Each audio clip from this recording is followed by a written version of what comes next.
Jean chapitre 5. 2. Le œuvre du Fils. Jésus reprit donc la parole et leur dit, « En vérité, je vous le dis, le Fils ne peut rien faire de lui-même, qu'il ne le voit faire au Père. Ce que fait celui-ci, le Fils le fait pareillement, car le Père aime le Fils, et lui montre tout ce qu'il fait. Et il lui montrera des œuvres plus grandes que celles-ci, à vous en stupéfier. Comme le Père, en effet, ressuscite les morts, et leur redonne vie, ainsi le Fils donne vie à qui il veut, car le Père ne juge personne. Il a donné au Fils le jugement tout entier, afin que tous honorent le Fils comme ils honorent le Père.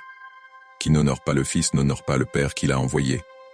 En vérité, je vous le dis, celui qui écoute ma parole et croit à celui qui m'a envoyé a la vie éternelle, et ne vient pas en jugement, mais il est passé de la mort à la vie. En vérité, je vous le dis, l'heure vient, et c'est maintenant, où les morts entendront la voix du Fils de Dieu, et ceux qui l'auront entendu vivront. Comme le Père en effet a la vie en lui-même, de même a-t-il donné au Fils d'avoir aussi la vie en lui-même, et il lui a donné pouvoir d'exercer le jugement parce qu'il est Fils d'homme. N'en soyez pas étonnés, car elle vient, l'heure où tous ceux qui sont dans les tombeaux entendront sa voix, et sortiront.